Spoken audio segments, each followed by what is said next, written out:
जय हिंद दोस्तों, इस वीडियो को देखकर आपको गुस्सा आएगा। यदि आप सैनिक हैं और आप इस देश के लिए सर्वोच्च बलिदान दिया है या देने के लिए तत्पर हैं, तो आखिर इस देश के नेता जो दीमक की तरह इस देश को चाट रहे हैं, खा रहे हैं, उनका ये स्टेटमेंट, उनका ये सैनिकों के प्रति आदर भाव और सम्मान क्या कहता है, जरा देखिए। ये अग्निवीर सेना में नहीं रहता है तो मैं इसको अपना चौकीदार बनाऊंगा, 11 लाख रुपए मिलेंगे। हाँ, तो 11 लाख रुपए उसके हाथ में होंगे और अग्निवीर का एक छाती पर तगमा लगा के घूमेगा।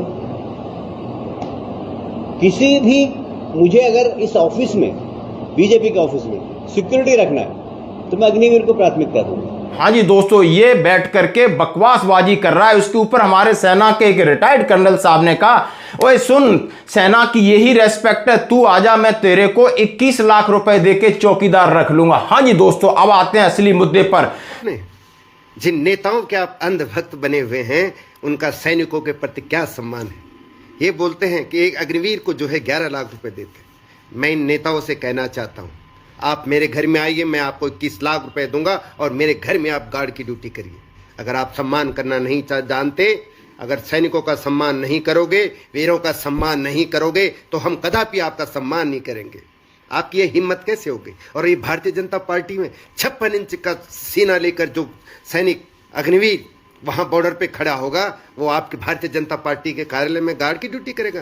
शर्म करिए, अपनी सोच बदलिए। और वरना मैं आपको बताना चाहता हूं, मेरे घर में 2 गार्ड रखने के लिए मैं तैयार हूं। एक मंत्री और ढूंढ लो और आओ मेरे घर में, मैं रखता हूं आपको। और 11,000 की जगह 21 लाख दूंगा 4 साल के बाद में, और आपको 30,000 की जगह 35,000 रुपए दूंगा। लेकिन आपको गार्ड की ड्यूटी करनी पड़ेगी और तब मैं मानूंगा। शर्म आनी चाहिए। अगर आपको देश से इतना ही प्यार है तो अपने बच्चों को अग्निवीर बना के भेजिए। और हमारे बच्चे फौज में हैं, इसलिए हम गर्व के साथ बोलते हैं कि हम सैनिक हैं और सैनिकों का सम्मान करना हम जानते हैं। जहां पर हमारे देश के सैनिक, जहां पर हमारे इस देश के सैनिक देश की जनता के लिए, देश के लिए, नेताओं के लिए अपनी जान कुर्बान कर देते हैं, रात दिन एनएसजी कमांडो बनकर इनकी प्रोटेक्शन करते हैं, इनकी बीवियों की प्रोटेक्शन करते हैं, इनके बच्चों की करते हैं। आखिर इन लोगों का या आखिर ऐसे नेताओं के स्टेटमेंट से आपको क्या पता चलता है कि कितनी रेस्पेक्ट है। बात करूंगा अग्निवीरों को लेकर, बात करूंगा अग्निवीर स्कीमों को लेकर, जहां पर पेच फंसा हुआ है। सरकार, विपक्ष और सेना तीनों अपने अपने तरीके से अग्निवीरों पर कुछ रिजल्ट निकालने की कोशिश कर रहे हैं। जहां पर सेना प्रमुख ने कहा है, हो सकता है अग्निवीरों की संख्या ज्यादा हो। कहां के लिए? स्थायी करने के लिए, रिटेन करने के लिए, यानी जो 25% नहीं, उससे बढ़ाई जा सकती, क्योंकि उनके काम को देखते हुए। यह सेना प्रमुख का बयान। और सेना प्रमुख इस महीने की 30 तारीख को सेवानिवृत्त हो रहे हैं। उससे पहले सारी प्रक्रिया की जिम्मेदारी साहब की थी। साहब ने अपना एक स्टेटमेंट दिया है, उनका पर्सनल स्टेटमेंट था, ऑफिशियल स्टेटमेंट नहीं था।